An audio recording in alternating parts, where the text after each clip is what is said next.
Hello student, welcome to my channel TS Gan. আজি মই তোমালোকক পঢ়াব ওলাইছো Sunbeam English Reader 2 এই কিতাপখনৰ পৰা আৰু আজি আমি পঢ়িম লেসন নম্বৰ 2 আৰু লেসনটোৰ নাম হৈছে উৰুকা এডভেঞ্চাৰ। আশা কৰোঁ মোৰ এই ভিডিঅ'টো তোমালোকে ভাল পাবা। যদি ভাল লাগে তেতিয়াহ'লে মোৰ ভিডিঅ'টো লাইক কৰি দিবা আৰু শ্বেয়াৰ কৰিবা নিজৰ ফ্ৰেণ্ডছ আৰু ফেমিলিৰ মাজত। যোনে মোৰ চেনেলত নতুন আহিছে অথবা এতিয়ালৈকে মোৰ চেনেলটো ছাবস্ক্ৰাইব কৰা নাই তেওঁলোকে মোৰ চেনেলটো ছাবস্ক্ৰাইব কৰিব, লগতে কাষত থকা বেল আইকনটো হিট কৰি দিব আৰু অল অপশ্যনটো ক্লিক কৰি দিব যাতে ভিডিঅ'ছৰ ন'টিফিকেশ্যনবোৰ আপোনালোকে পাই থাকে। তেতিয়াহ'লে আহাচোন আমি ভিডিঅ' মাজলৈ যাওঁ। The word adventure means an unusual and exciting experience. ইয়াত এডভেঞ্চাৰ শব্দটোৰ মানে হৈছে অসাধাৰণ ৰোমাঞ্চকৰ অভিজ্ঞতা। Look at the picture below.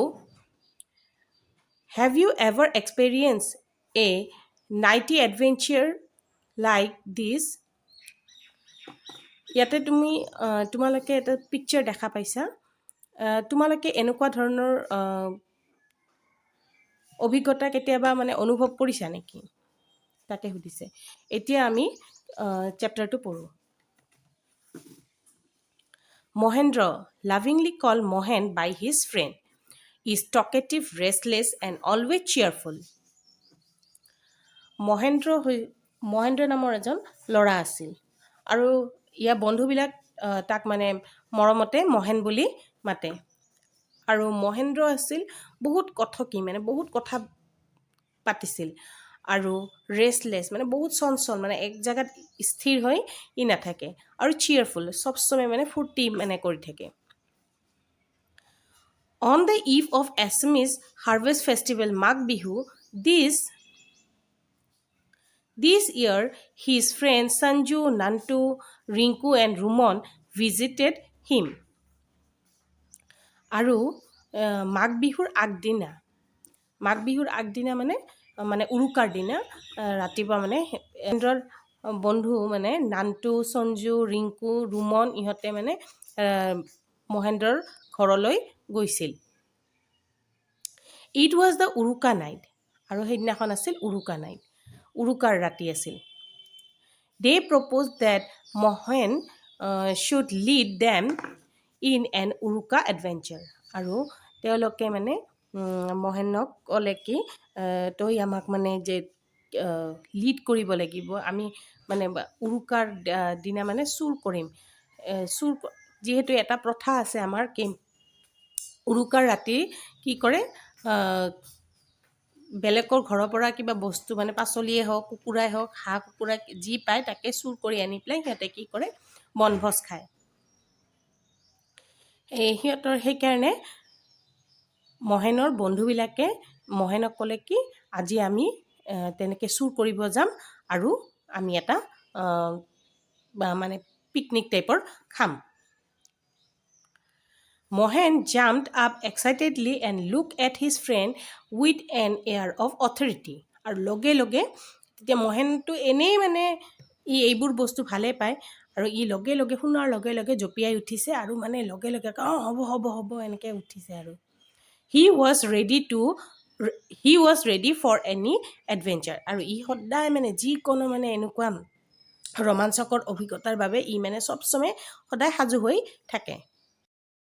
Sonju, the eldest among them, said in an excited voice, "We will spend the night in our Velaghar feasting house. When everyone is asleep, we will go and pick vegetable and have another feast tomorrow." তেতিয়া সঞ্জু মানে সেই গ্ৰুপটোৰ ভিতৰত, সিহঁতৰ বন্ধুকেইটাৰ ভিতৰত আটাইতকৈ মানে অকণমান ডাঙৰ হয়। মানে ক'লে মানে একদম বহুত মানে এক্সাইটেড ভইচত মানে ক'লে কি আমি আজি ৰাতিটো আমাৰ ঘৰত যে আজি ভেলাঘৰটো বনাইছে তাতে আমি চবেই থাকিম মানে, আৰু যেতিয়া চবেই শুই যাব তেতিয়া আমি কি কৰিম, এই চুৰ কৰিব ওলাম। আমি যাৰে মানে যি বস্তু পাওঁ তাকে চুৰ কৰি আনিম আৰু নেক্সটৰ দিনা আমি কি কৰিম, আমি এটা নেক্সট দিনা মানে আমি পিকনিক খাম। Oh yes, it is our age old custom. We must honor it. Mohen respond gleefully. আৰু মহেনে তেতিয়া লগে লগে কৈ উঠিলে, অঁ এইটো আমাৰ আজো ককাৰ দিনৰ পৰা চলি অহা কিছুমান ৰীতি নীতি আৰু এইটো আমি সন্মান দিব লাগিব, আমিও আজি কি কৰিম, চুৰ কৰিব ওলাম। Soon the grand Uruka feast was over. আৰু সেইদিনাখন উৰুকা ৰাতি যিমান খাব লগা চবে মানে খাই বৈ পেলাই ঘৰলৈ উভতি যাব ওলাইছে। Everyone left for their respective home. আৰু চবেই মানে নিজৰ নিজৰ ঘৰলৈ গৈ আছিল। কিন্তু এই পাঁচজন মানে Mahen, Sanju, Rontu,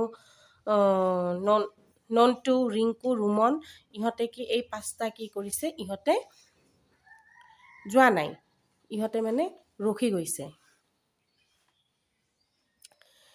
stay behind huddling around the big fire.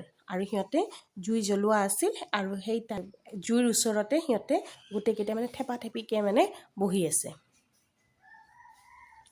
When it was past midnight, আৰু যেতিয়া মাজ ৰাতি হৈ গৈছে, Mahen rose and commanded the other to follow him in their nocturnal adventure. আৰু সিহঁতে তেতিয়াই যেতিয়া মাজনিশা হ'ল তেতিয়া মহেনে থিয় হ'ল আৰু আটাইকে ক'ব ধৰিলে কি উঠ উঠ, আমি আমাৰ মানে নকচেৰেল মানে খাচৰ মানে ৰাতিৰ যোনটো মানে সিহঁতে ৰোমাঞ্চকৰ মানে ঘটনা সিহঁতে কৰিব গৈ আছে, মানে ৰাতি যে সিহঁতে চুৰ কৰিব ওলাইছে সেইটো ই ক'ল কি ব'ল আমি এতিয়া চুৰ কৰিবলৈ যাওঁ। They make straight for Shantiram's house at the end of the lane. আৰু সিহঁতে চিধাই কাৰ ঘৰলৈ যাব ওলাইছে, শান্তিৰামৰ ঘৰলৈ। আৰু শান্তিৰামৰ ঘৰ আছিল সিহঁতৰ এটা গলিটোৰ একদম শেষৰ ঘৰটো। শান্তিৰাম ৱাজ আ ৰিটায়াৰ্ড আৰ্মি মেন। আৰু শান্তিৰামে আছিল অৱসৰপ্ৰাপ্ত এজন আৰ্মি বিষয়া আছিল। তেওঁ মানে আৰ্মিত কাম কৰিছে আৰু এতিয়া তেওঁ মানে অৱসৰ হৈছে। And farming was his hobby. আৰু তেওঁৰ মানে হবি আছিল মানে ফাৰ্মিং, তেওঁ মানে খেতি বাতি কৰি বহুত ভাল পাইছিল। His garden was full of cabbage, brinjal, carrot and other seasonal vegetable. আৰু তেওঁৰ বাগিচাখনত বন্ধাকবি, বেঙেনা, গাজৰ আৰু বহুত ধৰণৰ বতৰীয়া মানে পাচলি মানে তেওঁৰ বাগানত পোৱা যায়। They walk quietly, pausing just to put aside the bamboo of the নঙলা। লঙলা হৈছে এনেকৈ বাঁহৰ মানে গেট, এনেকৈ বাঁহ দিয়া থাকে, এনেকৈ 3 ঢাল 2ঢাল বা 4ঢাল, আৰু সেইটো গুচাই পেলাই আমি কি কৰিব লাগে, যাব লাগে। আজিকালি তেনেকুৱা দেখাই নাযায়, তেনেকুৱা গেট দেখাই নাযায়। আৰু তেওঁলোকে কি কৰিলে, একদম লাহে লাহে একদম খুব দি তেওঁলোকে খোজকাঢ়ি কি কৰিল, এই শান্তিৰামৰ ঘৰৰ নঙলাখন খুলি দিলে। And tiptoe into Shantiram's garden. আৰু একদম খুব খাই একদম লাহে লাহে একদম খোজকাঢ়ি তেওঁলোকে চিধা একদম শান্তিৰামৰ বাগিচালৈ গুচি গ'ল।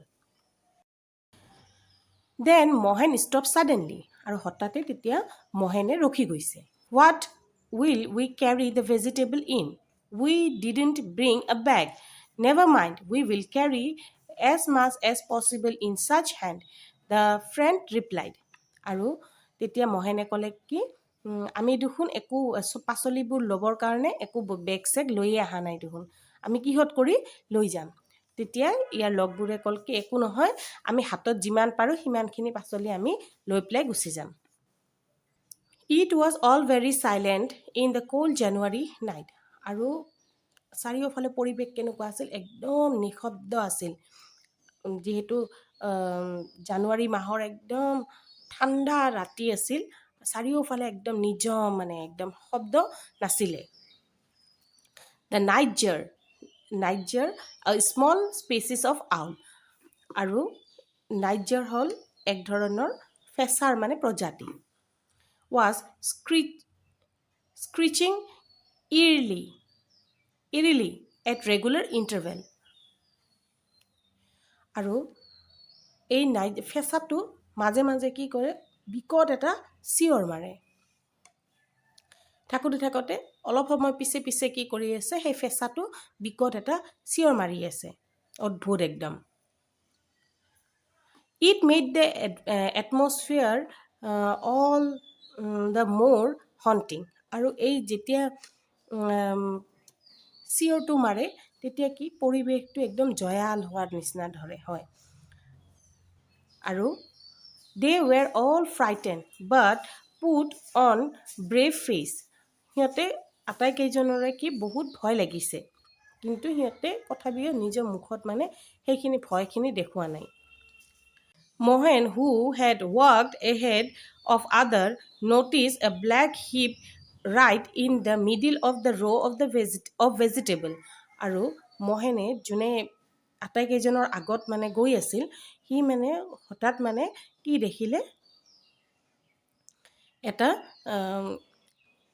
কলাকে মানে এটা কিবা দম এটা সন্মুখত আছে এটা, আৰু সেইটো পাচলিবোৰৰ শাৰী শাৰীকৈ যে আছে, সেই পাচলিবোৰৰ শাৰীৰ মাজতে আছে সেই দম এটা, কলা এটা বস্তু।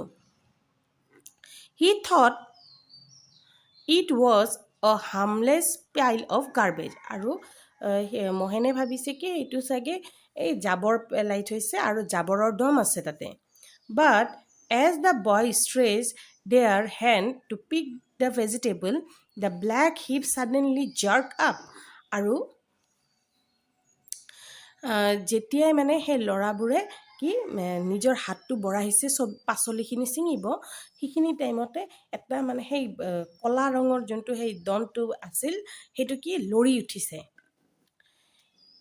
To their utter horror, it dashed towards them at great speed। আৰু একদম অদ্ভুত এটা চিঞৰ দি পেলাই সেই দমটো কি সিহঁতৰ পিনে আগবাঢ়ি আহি আছে। It was none other than Shantiram, who had been sitting like a black heap wrapped in a black blanket, waiting for such uruka adventure। আৰু সেইটো কোন আছিল, শান্তিৰাম আছিল। আৰু তেওঁ কি কৰিছিল, এটা কলা ৰঙৰ কম্বল উৰি পেলাই তাৰে মাজতে সেইকাৰণে বহি আছে, কাৰণ তেওঁ জানে কি উৰুকা ৰাতি তেনেকৈ চুৰ কৰিব ওলায়, আৰু এই চুৰবিলাককে ধৰিবৰ কাৰণে তেওঁ তেনেকৈ বহি আছিল।